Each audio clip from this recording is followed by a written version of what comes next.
15 दिवस थांबा, नवीन बातमी त्याच्यामधली तुम्हाला येऊन जाईल. तुमचा रोल काय राहणार? 15 दिवसात तुम्हाला काही थांबा ना जरा, 15 दिवस थांबा, तुम्हाला दिसेल काय होणार आहे ते. म्हणजे इंडिया आघाडी पर्याय पुढे आणेल का इंडिया आघाडी फूट पडेल? राहुल गांधींना ज्या पद्धतीने इंडिया आघाडीमध्ये फूट पडणार का इंडिया आघाडीत? ते माझं म्हणणं आहे, राजकारणामधलाच बदल आहे, त्याच्यामुळे 15 दिवस थांबा. काय शरद पवार परत पवार हा असणारा पूर्णपणे, शरद पवार हे पूर्णपणे बीजेपीचे हस्तक आहेत, त्याच्यातून कधीही बाहेर पडू शकत नाही. त्याच्यामुळे असणारं देश पातळीवरती माणसं खेळणारी वेगळी आहेत, तुमच्या समोर असणारी माणसं वेगळी आहेत. उद्धव ठाकरे 15 दिवसात तुम्हाला काही थांबा ना जरा, 15 दिवस थांबा, तुम्हाला दिसेल काय होणार आहे ते.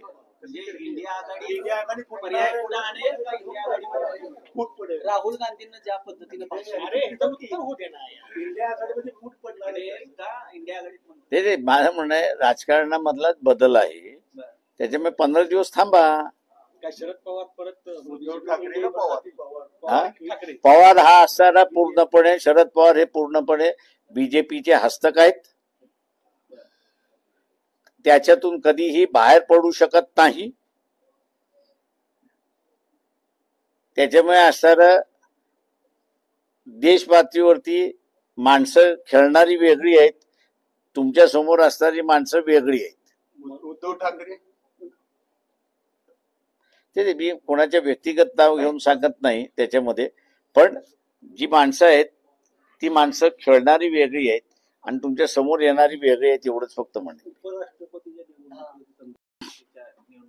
मी जसं म्हणालोय ना की पॉलिटिकल पॅरालिसिस झालेलं आहे, आमच्याशिवाय त्याच्या विरोधात कोणी लढणार नाही किंवा ती मागणी करणार नाही, किंवा तुम्ही म्हणा ना व्हीव्हीपॅट आम्ही इलेक्शन मध्ये भाग घेत नाही, बायकॉट. व्हीव्हीपॅट आणा, आम्ही इलेक्शन मध्ये भाग घेतो. तुमच्याकडे व्हीव्हीपॅट नाही ना, बॅलेट वरती या. आणि सुप्रीम कोर्ट असं म्हणतंय की व्हीव्हीपॅट हे कंपल्सरी आहे. तरी निवडणूक आयोग अशा रीतीने कसं निर्णय? मला मी जसं म्हणालो की ऍडमिनिस्ट्रेशन जे आहे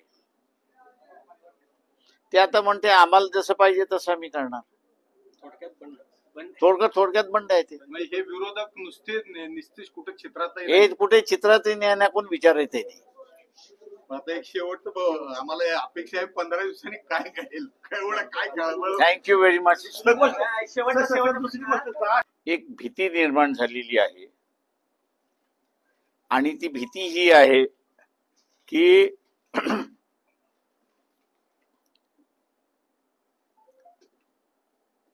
मोदी जे राजकारण करतात आहेत की ज्या देशामध्ये जायचं त्या देशातल्या भारतीयांना पहिल्यांदा एकत्र करायचं, त्यांच्यासमोर भाषण द्यायचं, यातून एक भीतीचं वातावरण निर्माण झालेलं आहे की ही जी भारतीय जनसंख्या बाहेर आहे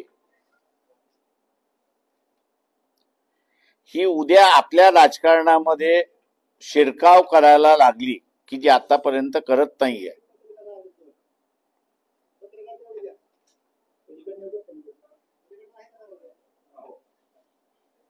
शिरकाव करत नाहीयेत, यांनी जर शिरकाव सुरुवात केला तर आपल्या इथली परिस्थिती त्या ठिकाणी बदलू शकते.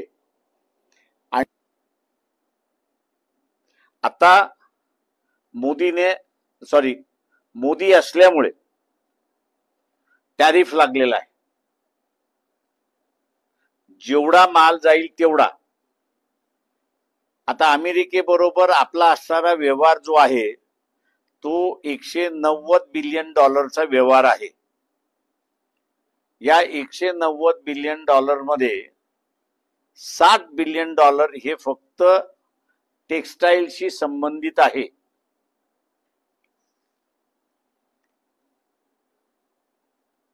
आपला माल स्वस्त होता म्हणून सोलापूरची चादर असेल, सोलापूरचा टावेल असेल, हा सगळा अमेरिकेत गेला.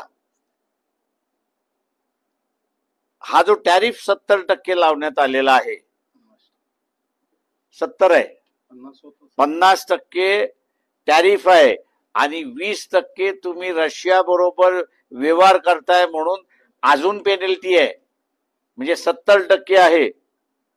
आता ही 70%च्या जोरावरती सोलापुरी चादर, सोलापुरी टावेल आता विकल्या जाणार नाहीत अशी असणारी परिस्थिती आहे आणि बेरोजगारी या सेक्टरमध्ये वाढण्याची प्रचंड मोठ्या प्रमाणात शक्यता आहे. दुसरं असं आहे त्याच्यामध्ये, बाबा एक लक्षात घ्या की कुठलाही सुप्रीम कोर्टाचा निर्णय त्यांनी बदललाय असं कुठे तुम्ही ऐकले का? म्हणजे एकदा निर्णय झाला की रिव्ह्यू पिटिशन होता, बरोबर आहे. रिव्ह्यू पिटिशन नंतर तुम्हाला असं अजून एक पिटिशन करता येतं. सुप्रीम कोर्टाच्या इतिहासामध्ये एकदाच त्यांनी असणारं जस्टिस माजी माजी माजी न्यायाधीश पाटील म्हणून आपले इथे होते हायकोर्टामध्ये, त्यांच्या एका ह्याच्यावरती फक्त रिव्ह्यू झाला नाही तर अजिबात रिव्ह्यू कुठं झालेला नाही. त्यांनी असं म्हटलं की आम्ही निर्णय तो दिलेला आहे तो योग्य आहे, बरोबर आहे आणि आम्हाला बदलण्याची गरज वाटत नाही असं त्यांनी अनेक रिव्ह्यू पिटिशन मध्ये म्हटलेलं आहे. आता या दोन्ही गोष्टींमध्ये त्यांनी निर्णय दिलेला आहे. आता तो इतिहास जर बघितला तर सुप्रीम कोर्ट आपला निर्णय बदलत नाही. आता या दोन केसमध्ये बदलतात का ते आपण बघू. तांत्रिकदृष्ट्या शक्य नाही. ते एकदा निर्णय तुम्ही दिलात की बा सिम्बॉल आणि पक्ष यांचा आहे, निवडणूक आयोगाने ते तो आता सुप्रीम कोर्टाकडे गेलेला आहे, बरोबर आहे. निवडणूक आयोगाने दिलेला निकाल आहे. आता निवडणूक आयोगाकडे पाठवलं कोणी? कोर्टानेच पाठवलं. एवढं तुम्ही तपासा आणि आमच्याकडे घेऊन या. तो निर्णय सुद्धा सुप्रीम कोर्टाच्या वतीनेच निर्णय आहे. त्याच्यामुळे एका बाजूने त्यांचाच निर्णय आहे तो. ठाकरे आणि ते अॅट्रॉसिटी होत नाही आणि ते एकनाथ खडसेंच्या जावयावर 4 भिंतीच्या आतमध्ये झालेला दरवाजा उघडून आतमध्ये जाऊन गुन्हा नोंद केलेला, बरोबर आहे. त्याचे मोबाईल जप्त केले, कम्प्युटर जप्त केले, अशी चौकशी विरोधाभास वाटत नाही. विरोधात म्हणतो मी म्हटलं ना तुम्हाला की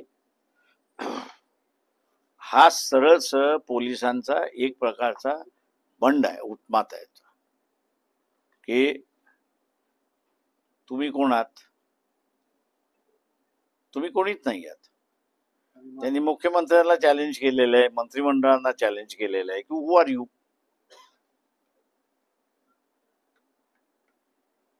आम्ही तुमच्या मेहरबानीवरती नाही आहोत, आम्ही आमच्या मेहरबानीवरती आहोत. त्याच्यामुळे आमची मेहरबानी जोपर्यंत आहे तोपर्यंत आम्ही आम्हाला जसं पाहिजे तसं वागू, तुम्ही आमच्या विरोधात वागून दाखवा असं चॅलेंज त्यांनी केलेलं आहे. ते आपल्या ह्याच्या सूर्यवंशी प्रकरणावर दिसून झालं, मारून सुद्धा परत पुन्हा कांगावा करायला तयार. आणि त्याला जे अधिकारी 2 आले ते अधिकारी कोणाच्या वतीने येतात तर शासनाच्या वतीने येतात. व्हीव्हीपॅट आता बैठक महाविकास आघाडीची बैठक 15 दिवस थांबा, नवीन बातमी त्याच्यामधली तुम्हाला येऊन जाईल. तुमचा रोल काय राहणार? 15 दिवसात तुम्हाला काय थांबा ना जरा, 15 दिवस थांबा, तुम्हाला दिसेल काय होणार आहे ते. म्हणजे इंडिया आघाडी पर्याय पुढे आणेल का? इंडिया आघाडी फूट पडेल. राहुल गांधींना ज्या पद्धतीने इंडिया आघाडीमध्ये फूट पडणार का?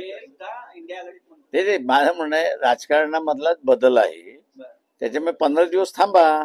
काय शरद पवार परत उद्धव ठाकरे का पवार? हा? ठाकरे पवार हा असणारा पूर्णपणे, शरद पवार हे पूर्णपणे बीजेपीचे हस्तक आहेत. त्याच्यातून कधीही बाहेर पडू शकत नाही. त्याच्यामुळे असणारं देश पातळीवरती माणसं खेळणारी वेगळी आहेत, तुमच्या समोर असणारी माणसं वेगळी आहेत. उद्धव ठाकरे ते मी कोणाच्या व्यक्तिगत नाव घेऊन सांगत नाही त्याच्यामध्ये, पण जी माणसं आहेत ती माणसं खेळणारी वेगळी आहेत आणि तुमच्या समोर येणारी वेगळी आहेत, एवढंच फक्त म्हणेन.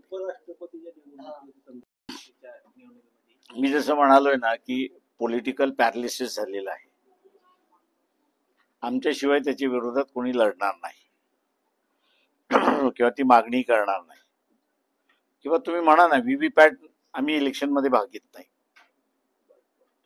बायकॉट. व्हीव्हीपॅट आणा, आम्ही इलेक्शन मध्ये भाग घेतो. तुमच्याकडे व्हीव्हीपॅट नाही ना, बॅलेटवरती या. आणि सुप्रीम कोर्ट असं म्हणतंय की व्हीव्हीपॅट हे कंपल्सरी आहे. तरी निवडणूक आयोग अशा रीतीने कसं निर्णय? काय मला मी जसं म्हणालो की ऍडमिनिस्ट्रेशन जे आहे ते आता म्हणते आम्हाला जसं पाहिजे तसं आम्ही करणार. थोडक्यात बंड आहे ते. हे विरोधक नुसतेच कुठे चित्रात हे कुठे चित्रात येण्या कोण विचार येते नाही. आता एक शेवटचं आम्हाला अपेक्षा आहे 15 दिवसांनी काय घडेल, काय कळलं. Thank you very much. शेवटचं एक भीती निर्माण झालेली आहे आणि ती भीती ही आहे की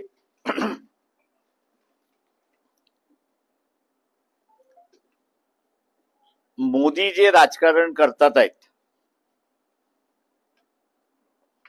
की ज्या देशामध्ये जायचं त्या देशातल्या भारतीयांना पहिल्यांदा एकत्र करायचं, त्यांच्यासमोर भाषण द्यायचं, यातून एक भीतीचं वातावरण निर्माण झालेलं आहे की ही जी भारतीय जनसंख्या बाहेर आहे ही उद्या आपल्या राजकारणामध्ये शिरकाव करायला लागली की जी आतापर्यंत करत नाहीये.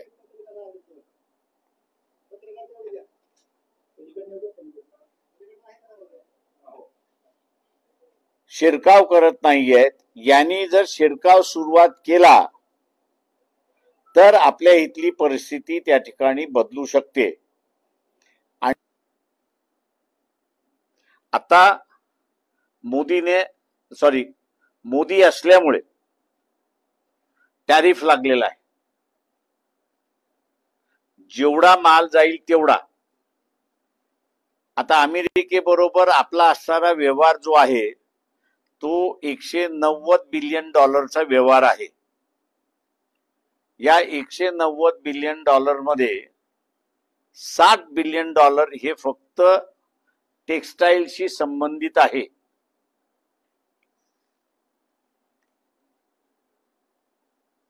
आपला माल स्वस्त होता म्हणून सोलापूरची चादर असेल, सोलापूरचा टावेल असेल, हा सगळा अमेरिकेत गेला. हा जो टॅरिफ 70% लावण्यात आलेला आहे, 70 आहे, 50% टॅरिफ आहे आणि 20% तुम्ही रशिया बरोबर व्यवहार करताय म्हणून अजून पेनल्टी आहे, म्हणजे 70% आहे. आता ही 70%च्या जोरावरती सोलापुरी चादर, सोलापुरी टावेल आता विकल्या जाणार नाहीत अशी असणारी परिस्थिती आहे. आणि बेरोजगारी या सेक्टरमध्ये वाढण्याची प्रचंड मोठ्या प्रमाणात शक्यता आहे. दुसरं असं आहे त्याच्यामध्ये तो विषय तुम्ही ज्या कोरोना काळात तुम्ही मंदिर उघडण्याची भाग पाडलं, आता त्यानंतर तुम्ही परत आला नाही मंदिर देवासाठी. त्यालाच एक जोडून मंदिर परिसरामध्ये आता कॉरिडॉर राबवला जाणार आहे. साधारण 600 तिथल्या प्रॉपर्टीज आहेत, 600 ते 700 त्या डिमॉलिश करून तिथं कॉरिडॉर केला जाणार आहे आणि तिथल्या स्थानिक रहिवाशांचा त्याला मोठ्या प्रमाणात विरोध आहे. तरी देखील सरकार रेटून घेऊन रेटून जाणार. घ्यायला. ते एक असं आहे की वारकरी आणि भक्तगण जे होते त्या सगळ्यांचं होतं की बा मंदिरही खुली केली पाहिजेत. जशी बाजारं खुली आहेत तशी मंदिरही खुली केली पाहिजेत. आणि कोणीच लढायला तयार नव्हतं. तर आम्ही म्हटलं आम्ही लढायला तयार आहोत, आम्हाला काही फरक पडत नाही त्या ह्याच्यामध्ये. तेव्हा पंढरपूरचं मंदिर, तुकाराम महाराजांचं मंदिर असणारं हे उघडं झालं पाहिजे. हा माझा एक लढा नाही, माझे 4 ठिकाणी झाले त्या काळामध्ये. खोलेश्वरांचं जे आहे, खोलेश्वर मंदिर जे आहे ते खोलेश्वर मंदिराचंही झालं अकोल्यामधलं. त्याच्यानंतर बुलढाण्याला आहे तेही झालं आणि एक जळगावला आहे तिथलंही असं झालं. तिथल्या कोणी असणारे केस केली नाही, पण पंढरपूरमध्ये केस झाली आमच्यावरती. ठीक आहे, आम्ही आता फेस करू. काही कार्यकर्त्यांनी पोस्ट केली की समन्स निघालाय, भाग्य समजते तुमच्या बरोबर त्यांना कॉरिडॉरला होणारा विरोध योग्य वाटतोय का? कारण 50 वर्षा पुढच्या भविष्याच्या दृष्टीनं ती त्यांचं नियोजन चाललेलं आहे. आणि ते माझं म्हणणं असं आहे की त्यांच्याशी तुम्ही बोललं पाहिजे. त्या ह्याच्यामध्ये त्यांचं योग्य कॉम्पन्सेशन ते आहे ते तुम्ही दिलं पाहिजे. तुमचा हा जो प्लॅन आहे तो प्लॅन तुम्ही रस्ता बांधताय, तुम्ही काही तिथे सोयी करत नाही आहात. एक लक्षात घ्या. येणाऱ्या भक्तगणांच्या सोयी जर असत्या तर मी समजू शकलो असतो. आता तिथला जो कॉरिडॉर जो चाललेला आहे तो रस्त्याचा कॉरिडॉर आहे, 6 पदरी. तो 6 पदरी अजून 1 किलोमीटर लांबही जाऊ शकतो नुसता रोड असेल तर. रोड नाही, मंदिर मंदिर परिसरातलं जिथून आम्हाला आत जाऊ दिलं नाही. नाही, गर्दी होते हे बरोबर आहे, माझं म्हणणं असं आहे त्याच्यामध्ये. पण सगळ्यात मोठा जो आहे तो तिथला 6 पदरी रस्ता जो आहे 150 मीटर काय ते रुंदी दोन्ही बाजू. हा, त्या रस्त्याचं जे आहे त्याला विरोध मोठ्या प्रमाणात आहे. म्हणजे मला वारकऱ्यांकडून माहिती आहे ती सगळी याची. त्यांचं म्हणणं असं आहे की येस तुम्हाला नंतर 15-1 वर्षानंतर आज जी 15 लाख 20 लाखाची गर्दी आहे ती अजून त्याच्यामध्ये वाढेल. नाही, हे चुकीचं म्हणणं असं मी म्हणणार नाही. पण मग तुम्हाला तिथले सगळे जे स्टेक होल्डर्स आहेत त्यांच्याशी तुम्हाला विश्वासात घेतलं पाहिजे. तुम्ही पाठीमध्ये येणार त्यांना? ते तुम्ही प्लॅन तयार अगोदर करताय आणि मग चर्चा करताय. तो प्लॅन तयार करण्याच्या अगोदरच तुम्ही जर चर्चा केली असती तर मग ह्या ज्या शंका आशंका ज्या आहेत की ह्यांना जागा जी आहे ती रस्त्यासाठी पाहिजे की येणाऱ्या वारकऱ्यांच्या सोयीसाठी पाहिजे, तर हा वाद सुरुवात झालाय. आपण साहेब, पाठीमध्ये आपण त्यांना त्यावेळेस तुम्ही जसं मंदिर खुलं करण्यासाठी हे केलं. आंदोलन केलं होतं, तर आता मंदिर चालू झालेलं आहे, आपण दर्शनाला जाणार आहे. जाऊन येऊनच असतो मी, त्याच्यामुळे काही नवीन नाही. कॉरिडॉर बाधितांना तुम्ही पाठिंबा देणार का? कायदेशीर काय मदत करणार का? त्यांनी ते आम्ही अजून त्याच्यावरती भूमिका ठरवलेली नाही, पण भेटले तर या ह्याच्यामध्ये आम्ही हे करू त्यांच्याशी. Thank you thank you. आणि ते अॅट्रॉसिटी होत नाही. आणि ते एकनाथ खडसेंच्या जावयावर 4 भिंतीच्या आतमध्ये झालेला दरवाजा उघडून आतमध्ये जाऊन गुन्हा नोंद केलेला, बरोबर आहे. त्याचे मोबाईल जप्त केले, कम्प्युटर जप्त केले, अशी चौकशी विरोधाभास वाटत नाही. विरोधात म्हणतो मी, म्हटलं ना तुम्हाला की हा सरळ पोलिसांचा एक प्रकारचा बंड आहे, उत्मात आहे की तुम्ही कोण आहात, तुम्ही कोणीच नाही आहात. त्यांनी मुख्यमंत्र्यांना चॅलेंज केलेलं आहे, मंत्रिमंडळांना चॅलेंज केलेलं आहे की हु आर यू.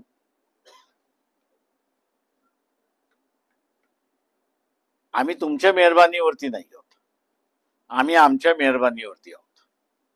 त्याच्यामुळे आमची मेहरबानी जोपर्यंत आहे तोपर्यंत आम्ही आम्हाला जसं पाहिजे तसं वागू. तुम्ही आमच्या विरोधात वागून दाखवा असं चॅलेंज त्यांनी केलेलं आहे. ते आपल्या ह्याच्या सूर्यवंशी प्रकरणावर दिसून झालं, मारून खून करून सुद्धा परत पुन्हा कांगावा करायला तयार. आणि त्याला जे अधिकारी 2 आले ते अधिकारी कोणाच्या वतीने येतात तर शासनाच्या वतीने येतात. व्हीव्हीपॅट आता राज ठाकरे उद्धव ठाकरे मला फार नाही वाटत. आरबीआय येईल का इथं? कोण राहिले पण शिल्लक मला सांगा. शिल्लक नाही रे. शिल्लक कोण राहिले? शिल्लक कोण राहिले मला सांगा ना. मी तुम्हाला प्रश्न विचारतो. मला नावं माझं म्हणणं असं आहे, तुम्ही मला नावं द्या की हे शिल्लक राहिलेले आरपीआय, त्यांना जाऊन असणारा घेतो ना एकाला. आठवले मंत्री आहेत राज्यात. ते बीजेपीचे आहेत, ते आरपीआयचे नाही आहेत. त्याच्यामुळे तुम्ही आम्हाला बीजेपी बरोबर जाण्याचा सल्ला देऊ नका. एकनाथ शिंदेची मुंबई हायकोर्टामध्ये आरती साठे या भाजपच्या गेल्या वर्षी प्रवक्त्या होत्या आणि आता त्या न्यायाधीश झालेले आहेत. थेट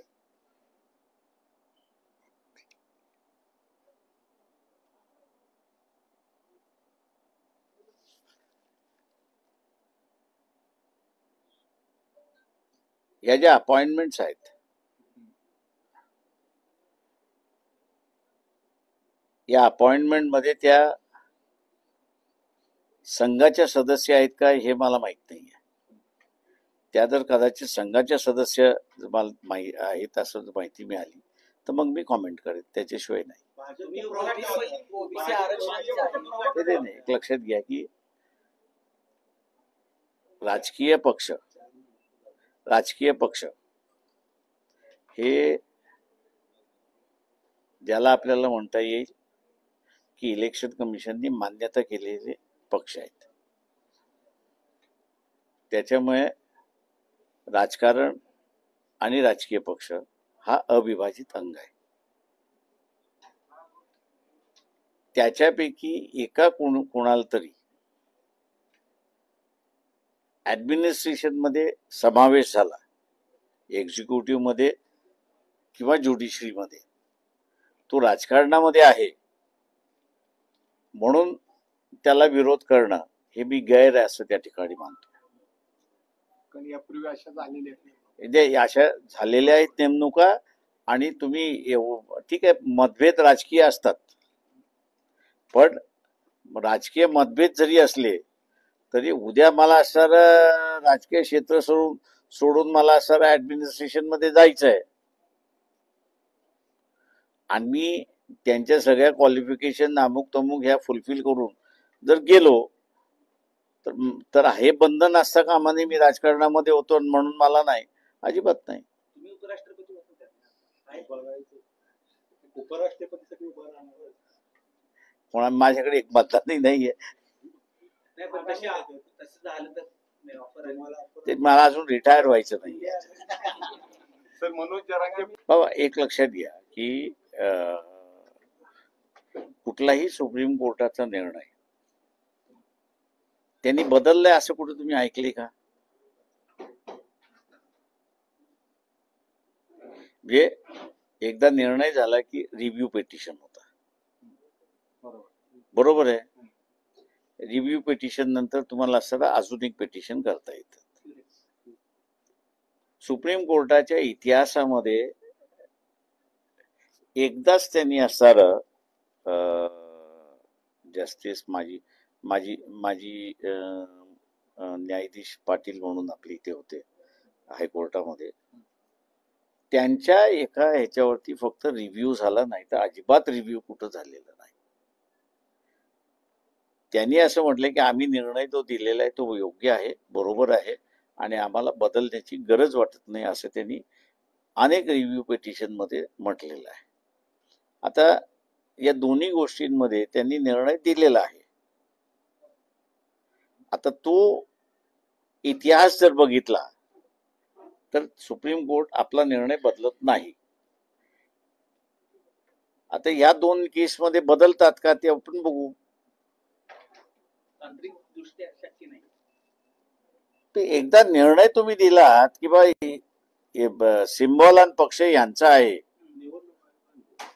निवडणूक आयोगाने तो निर्णय दिला. सुप्रीम कोर्टाने ते नाही, तो आता सुप्रीम कोर्टाकडे गेलेला आहे, बरोबर आहे. निवडणूक आयोगाने दिलेला निकाल आहे. आता निवडणूक आयोगाकडे पाठवलं कोणी? कोर्टानेच पाठवलं. की एवढं तुम्ही तपासा आणि आमच्याकडे घेऊन या. तो निर्णय सुद्धा सुप्रीम कोर्टाच्या वतीनेच निर्णय आहे. त्याच्यामुळे एका बाजूने त्यांचाच निर्णय आहे तो. म्हणजे ठाकरे हा. का राजीनामा द्यायला राजीनामा का द्यावा लागला? त्याचं काही बाहेरच पडत नाहीये का राजीनामा द्यावा लागते. हे आम्हालाही काही कळलेलं नाही का राजीनामा झालाय तो. गडबड आहे. काहीतरी वेगळं का? अजिबात काहीच कळत नाहीये. ते नोटा सापडलेल्या न्यायाधीशाचे याचिका फेटाळून लावलेली आहे सुप्रीम कोर्टाने वर्मांची, आणि की ते हा अभियोग चालणार म्हणून सांगितलं. सुप्रीम कोर्ट जरा फार चांगल्या रीतीनं निर्णय द्यायला लागले अलीकडे वाटते, आणि या सुप्रीम कोर्टाकडून शिवसेना आणि राष्ट्रवादी या फुटीचा निर्णय येईल चांगल्या पद्धतीने करा. बाबा एक लक्षात घ्या की कुठलाही सुप्रीम कोर्टाचा निर्णय त्यांनी बदललाय असं कुठे तुम्ही ऐकले का? म्हणजे एकदा निर्णय झाला की रिव्ह्यू पिटिशन होता, बरोबर आहे. रिव्ह्यू पिटिशन नंतर तुम्हाला असं अजून एक पिटिशन करता येतं. सुप्रीम कोर्टाच्या इतिहासामध्ये एकदाच त्यांनी असणारं जस्टिस माजी न्यायाधीश पाटील म्हणून आपले इथे होते हायकोर्टामध्ये, त्यांच्या एका ह्याच्यावरती फक्त रिव्ह्यू झाला नाही तर अजिबात रिव्ह्यू कुठं झालेला नाही. त्यांनी असं म्हटलं की आम्ही निर्णय तो दिलेला आहे तो योग्य आहे, बरोबर आहे, आणि आम्हाला बदलण्याची गरज वाटत नाही असं त्यांनी अनेक रिव्ह्यू पिटिशन मध्ये म्हटलेलं आहे.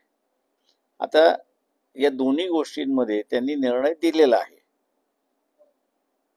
आता तो इतिहास जर बघितला तर सुप्रीम कोर्ट आपला निर्णय बदलत नाही. आता या दोन केसमध्ये बदलतात का ते आपण बघू. तांत्रिक दृष्ट्या शक्य नाही. ते एकदा निर्णय तुम्ही दिलात की बा सिम्बॉल आणि पक्ष यांचा आहे, निवडणूक आयोगाने तो निर्णय दिला. सुप्रीम कोर्टाने ते नाही, तो आता सुप्रीम कोर्टाकडे गेलेला आहे, बरोबर आहे. निवडणूक आयोगाने दिलेला निकाल आहे. आता निवडणूक आयोगाकडे पाठवलं कोणी? कोर्टानेच पाठवलं. की एवढं तुम्ही तपासा आणि आमच्याकडे घेऊन या. तो निर्णय सुद्धा सुप्रीम कोर्टाच्या वतीनेच निर्णय आहे. त्याच्यामुळे एका बाजूने त्यांचाच निर्णय आहे तो. म्हणजे ठाकरेंना त्यांचा पक्ष किंवा शरद पवारांना त्यांचा पक्ष परत मिळू शकेल असं वाटतंय. मूळ पक्ष एक इलेक्शन होऊन गेला, त्याच्यामधला सर्व मतदान होऊन गेलंय. त्या मतदानामध्ये एकनाथ शिंदेच्या बाजूने अधिक मतदान झालंय आणि अजित पवारांच्या बाजूने अधिक मतदान झालेलं आहे. त्यांच्या पक्षाची जी घटना आहे त्याच्यानुसार झाल्यामुळे जे आता शेवटी कसं आहे की लोकशाहीमध्ये जनमानस हा त्याच्यातला महत्वाचा आहे. लोकसभेला ही परिस्थिती जरा वेगळी होती. शरद पवारांना अधिक मतदान झालं होतं. उद्धव ठाकरेंना झालं. हो विधानसभेला हो, त्यांना त्या पक्षाला मिळालेलं मतदान आहे, या पक्षाला मिळालेलं मतदान नाही. एक लक्षात घ्या. या सिम्बॉलला मिळालेलं मतदान हे धनुष्यबाण आणि घड्याळ या दोघांचं मतदान जे आहे हे काउंट केलं जाणार. त्याच्यामुळे हा निर्णय माझ्या दृष्टीने कोर्ट बदलेल असं मला वाटत नाही. दोन ठाकरे अबकी बार ज्या पद्धतीने 50% टेरिफ भारतावर लावलेला आहे ट्रम्पनी, हा मोदींचा पराभव आहे का?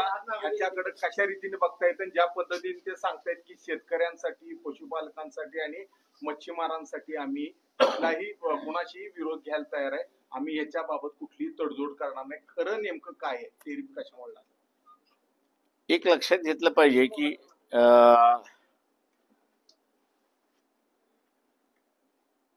पंतप्रधान नेहरूंपासून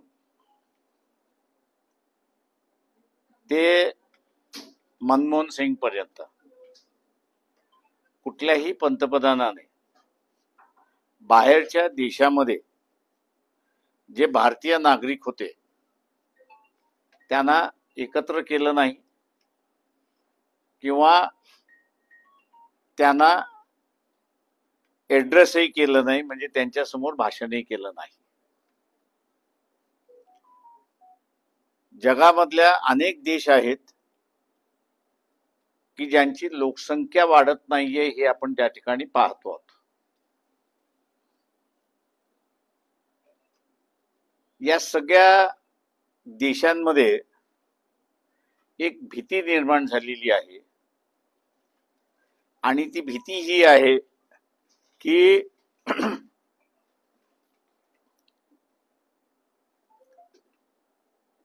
मोदी जे राजकारण करतात आहेत की ज्या देशामध्ये जायचं त्या देशातल्या भारतीयांना पहिल्यांदा एकत्र करायचं, त्यांच्यासमोर भाषण द्यायचं, यातून एक भीतीचं वातावरण निर्माण झालेलं आहे की ही जी भारतीय जनसंख्या बाहेर आहे ही उद्या आपल्या राजकारणामध्ये शिरकाव करायला लागली की जी आतापर्यंत करत नाहीये.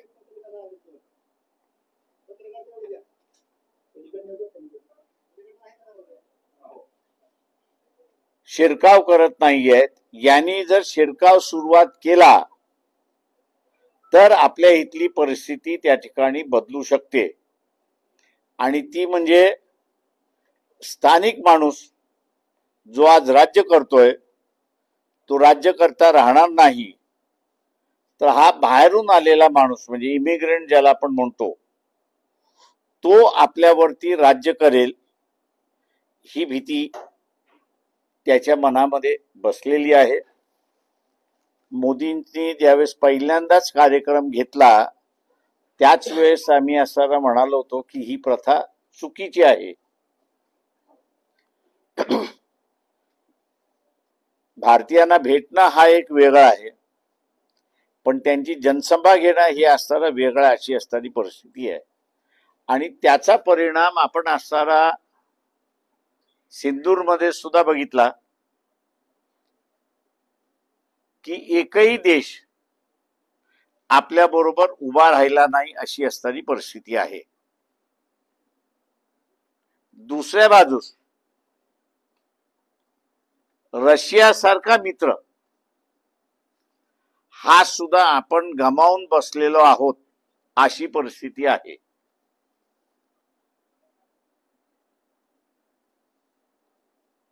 रशियाचं तेल आपण असताना विकतोय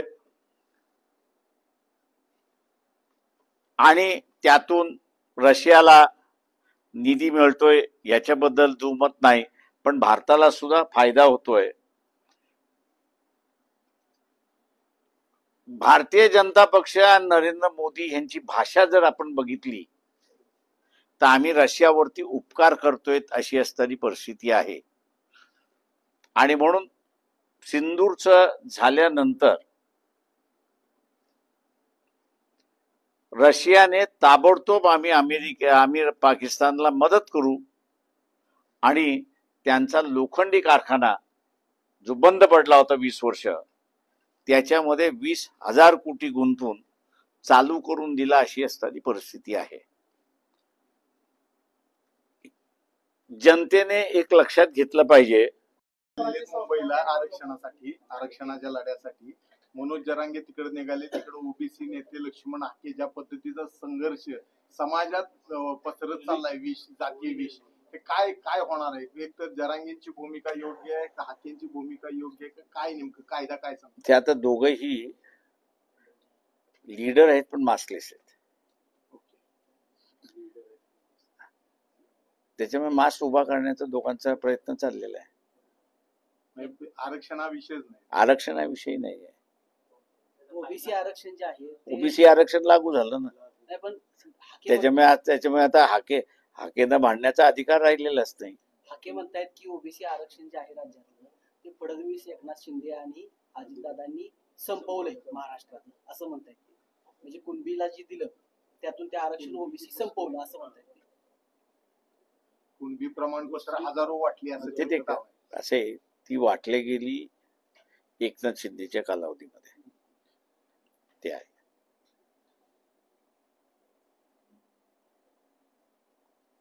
त्याला कुठल्याही ह्याला अजून मान्यता मिळाली म्हणजे व्हॅलिडिटी झालेली आहे असं मला कुठेच अजून आढळलेलं नाही. त्याच्यामुळे ओबीसीने असं वाटत असेल की आपल्या आरक्षणावरती गदा घालतंय, तर ओबीसीने राजकीय झालं पाहिजे आणि ओबीसीने ही भूमिका घेतली पाहिजे मग की आम्ही ओबीसी शिवाय इतर कोणालाच मतदान करणार नाही. उमेदवार हा ओबीसी असेल त्यालाच आम्ही मतदान करू. हाकेने ही भूमिका घ्यावी आणि प्रचाराला लागावं. हत्या आणि कबुतरांसाठी मुख्यमंत्र्यांच्या निवडणुकीमध्ये मी जसं म्हणालोय ना की पॉलिटिकल पॅरालिसिस झालेलं आहे. आमच्याशिवाय त्याच्या विरोधात कोणी लढणार नाही किंवा ती मागणी करणार नाही. किंवा तुम्ही म्हणा ना व्हीव्हीपॅट आम्ही इलेक्शनमध्ये भाग घेत नाही, बायकॉट. व्हीव्हीपॅट आणा, आम्ही इलेक्शनमध्ये भाग घेतो. तुमच्याकडे व्हीव्हीपॅट नाही ना, बॅलेटवरती या. आणि सुप्रीम कोर्ट असं म्हणतंय की व्हीव्हीपॅट हे कंपल्सरी आहे. तरी निवडणूक आयोग अशा रीतीने कसं निर्णय घेईल? काय मला मी जसं म्हणालो की ऍडमिनिस्ट्रेशन जे आहे ते आता म्हणते आम्हाला जसं पाहिजे तसं आम्ही करणार. थोडक्यात बंड आहे ते. म्हणजे हे विरोधक नुसतेच कुठे चित्रात हे कुठे चित्रात येण्या कोण विचारायचं नाही. आता एक शेवटचं आम्हाला अपेक्षा आहे 15 दिवसांनी काय घडेल, काय कळलं. Thank you very much. शेवट दुसरी गोष्ट काय? की देव कुठलाही माणूस सोडणार नाही. त्याच्यामुळे असणारं जे देवाच्या नावाने राजकारण चाललेलं आहे त्याला कुठेतरी आळा घाला.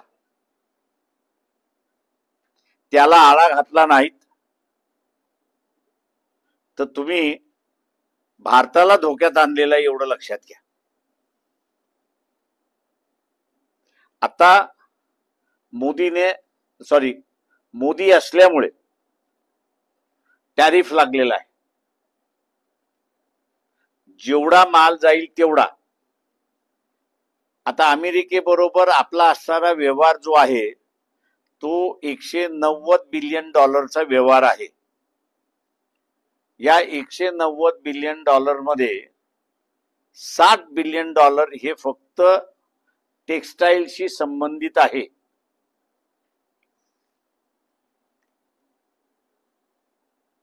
आपला माल स्वस्त होता म्हणून सोलापूरची चादर असेल, सोलापूरचा टावेल असेल, हा सगळा अमेरिकेत गेला.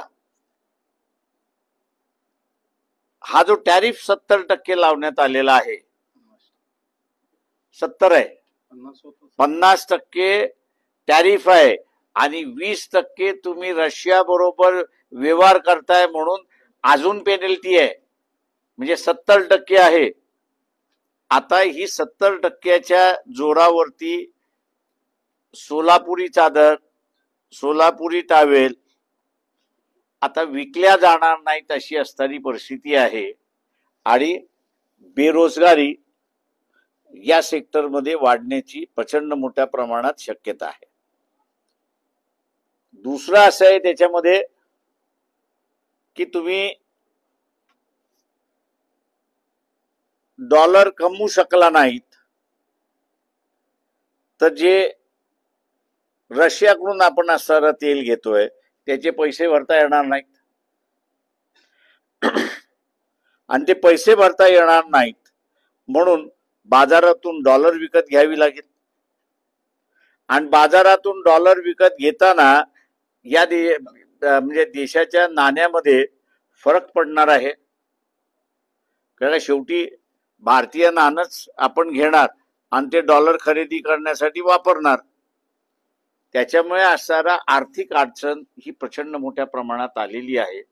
पण त्याच्यापेक्षा वाईट गोष्ट आहे, तुमच्या सगळ्या चॅनलवाल्यांच्या मालकांना मी सांगतोय की माझा शब्द तुम्ही असणारा गाळू नका. आणि तो म्हणजे हे मोदींचं राजकारण म्हणजे गांडूगिरीचं राजकारण आहे. सिंदूरमध्ये तुम्हाला जग जे तुम्हाला असणारा विळखा घालायला निघालेला आहे पाकिस्तान मार्फत.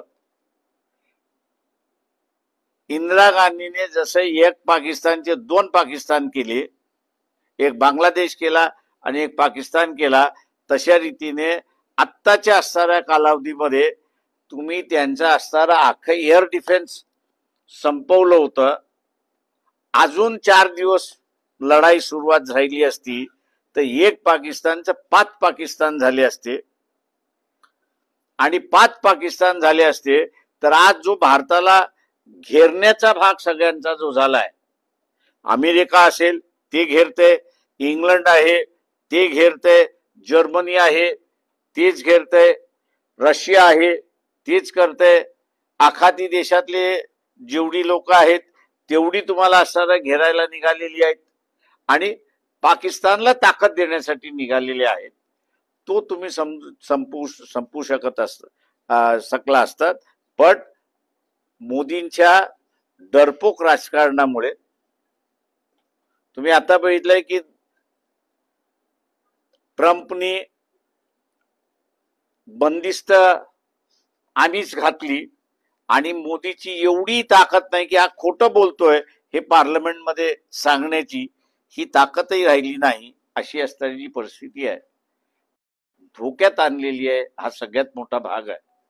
दुर्दैवाने म्हणेन की इथला विरोधी पक्ष कुठलाही असो तो त्याला लखवा मारलेला आहे. आणि लखवा मारला असल्यामुळे भारताला घेरण्याच्या भूमिकेमध्ये जग असताना कुणामुळे तर नरेंद्र मोदी एकट्यामुळे.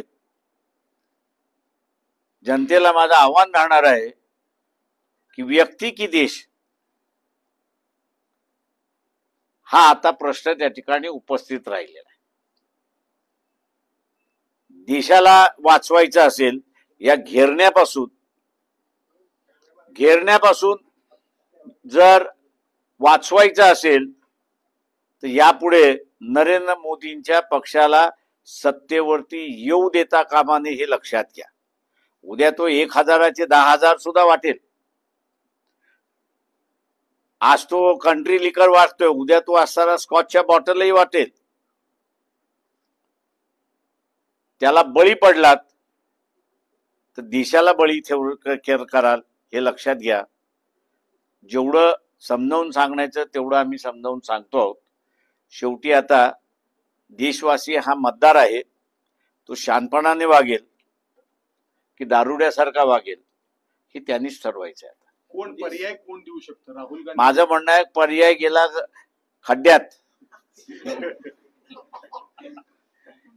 तुम्हाला वाचवायचा देश आहे आणि कोणापासून वाचवायचा आहे तर नरेंद्र मोदी पासून वाचवायचा आणि त्याच्या पक्षापासून वाचवायचा आहे. त्याला घालून टाका. 140 कोटीमध्ये कोणतरी पुढे येऊन या देशाला चालवू शकतो. ही ताकद आहे, हिम्मत आहे. याच्यावरती विश्वास ठेवा. 75 वर्ष पूर्ण होतील का पुढच्या महिन्यात ते निवृत्त होतील अशी चर्चा आहे. नरेंद्र मोदी किंवा संघाचं पण चाललंय असं काय वाटतं? म्हणजे खरंच व्हावं, निवृत्त होतील? ते निवृत्त झाले तर अधिक चांगलं आहे. मी असं म्हणेन की देशाला घेरण्याचा भाग जो चाललाय तो थांबेल. देशात आर्थिक दिवाळखोरीच्या उंबरठ्यावर आहे. पूर्णपणे उंबरठ्यावरती आहे. ही 4था नंबर आला, 5वा नंबर आला आर्थिक. ते प्रश्न असा आहे की तुमची आज जनसंख्या आहे. जनसंख्या असल्यामुळे तुमची उलाढाळ आहे. जगामधला असणारा लोकसंख्या कमी होत चाललेली आहे, त्याच्यामुळे त्यांची उलाढाल कमी आहे. आता ह्या उलाढालीवरती आपण 4थ्या नंबरवरती आलेलो आहोत.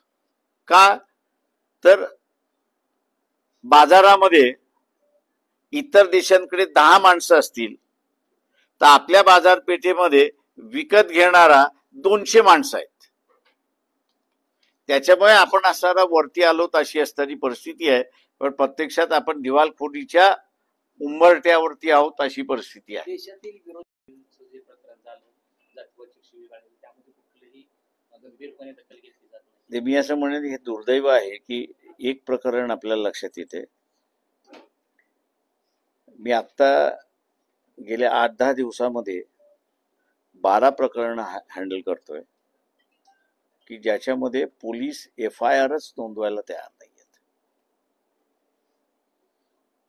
आणि मला असं दिसतंय की मुख्यमंत्री आणि मंत्रिमंडळ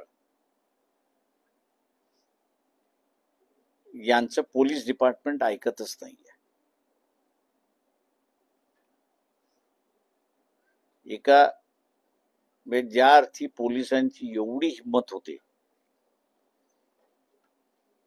की लेखी देतात, पुण्याच्या प्रकरणामध्ये त्यांनी लेखी दिली,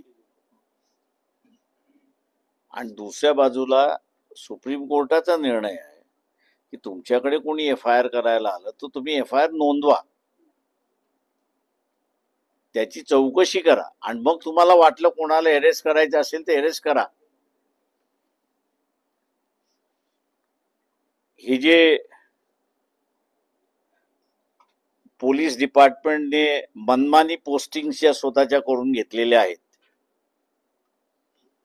या मनमानी पोस्टिंगच्या मुळे ही एका प्रकारचं सरकारच्या विरोधात बंड आहे असं मी त्या ठिकाणी मानतोय.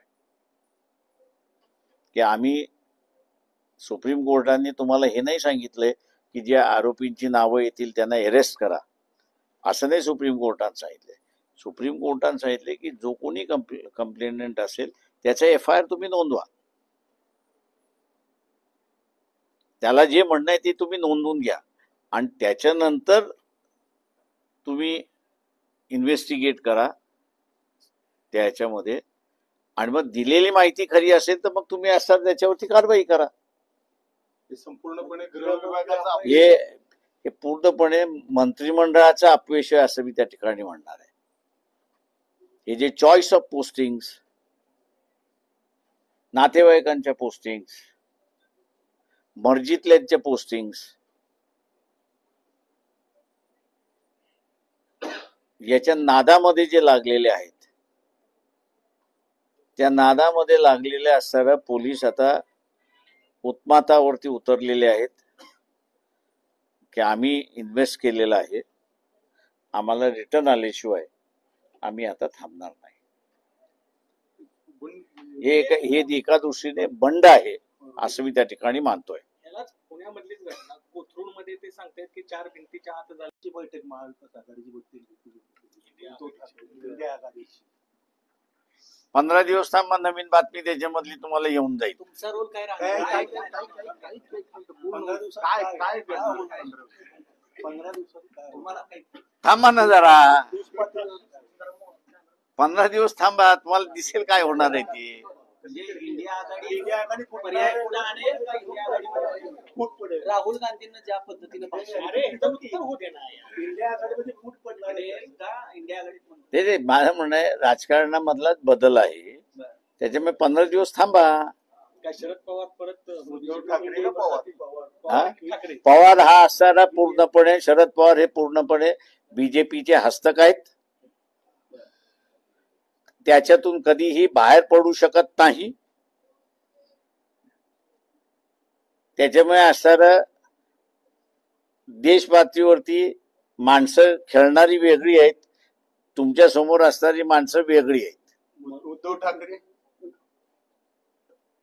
ते मी कोणाच्या व्यक्तिगत नाव घेऊन सांगत नाही त्याच्यामध्ये, पण जी माणसं आहेत ती माणसं खेळणारी वेगळी आहेत आणि तुमच्या समोर येणारी वेगळी आहेत, एवढंच फक्त म्हणेन. उपराष्ट्रपतीच्या निवडणुकीमध्ये मी जसं म्हणालोय ना की पॉलिटिकल पॅरालिसिस झालेलं आहे. आमच्याशिवाय त्याच्या विरोधात कोणी लढणार नाही किंवा ती मागणी करणार नाही.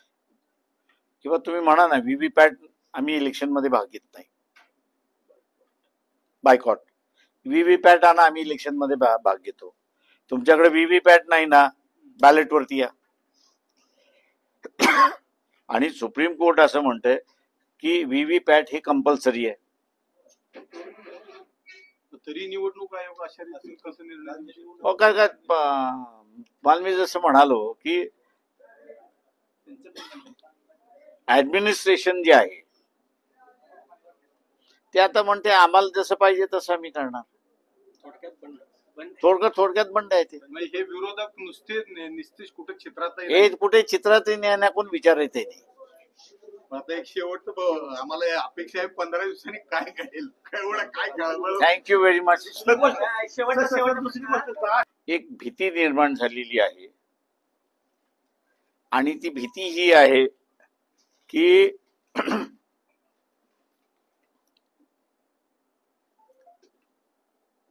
मोदी जे राजकारण करतात आहेत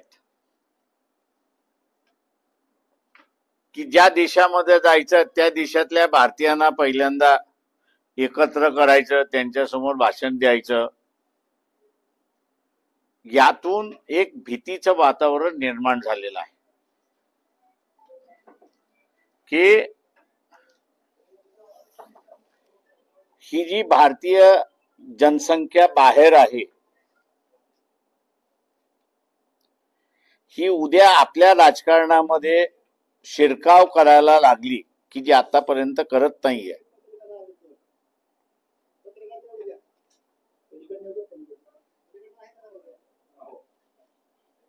शिरकाव करत नाहीयेत. यांनी जर शिरकाव सुरुवात केला तर आपल्या इथली परिस्थिती त्या ठिकाणी बदलू शकते. आणि आता मोदी असल्यामुळे टॅरिफ लागलेला आहे. जेवढा माल जाईल तेवढा. आता अमेरिकेबरोबर आपला असणारा व्यवहार जो आहे तो $190 बिलियन व्यवहार आहे. या $190 बिलियन मध्ये $60 बिलियन हे फक्त टेक्सटाईलशी संबंधित आहे.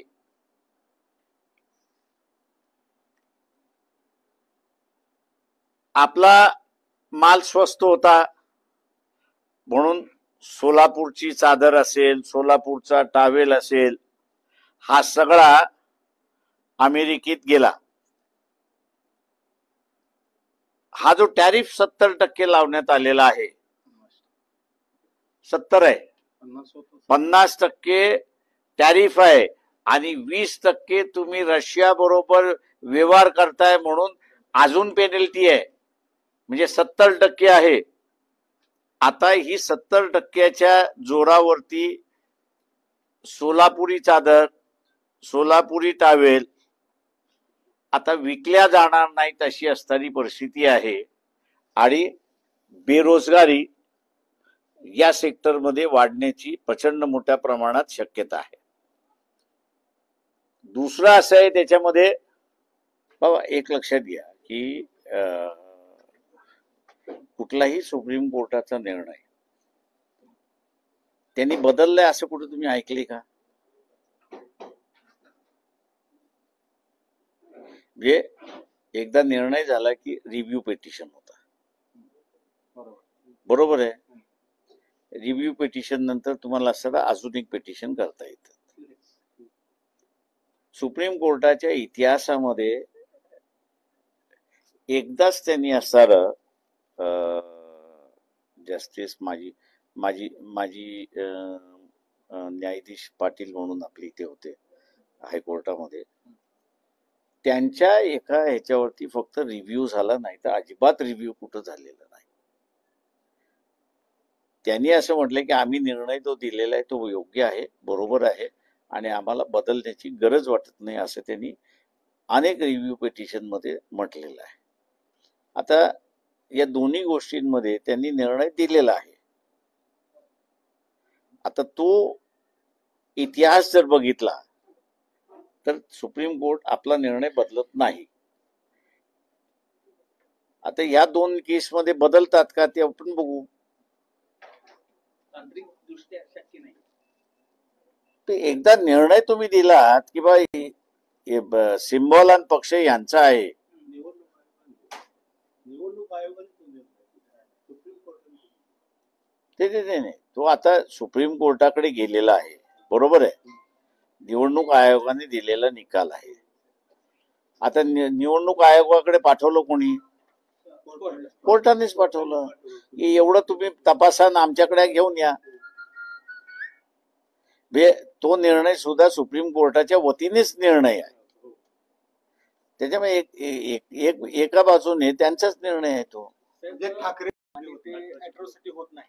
आणि ते एकनाथ खडसेंच्या जावयावर 4 भिंतीच्या आतमध्ये झालेलं दरवाजा उघडून आतमध्ये जाऊन गुन्हा नोंद केलेला, बरोबर आहे. त्याचे मोबाईल जप्त केले, कम्प्युटर जप्त केले, अशी चौकशी विरोधाभास वाटत नाही. विरोधात म्हणतो मी, म्हटलं ना तुम्हाला की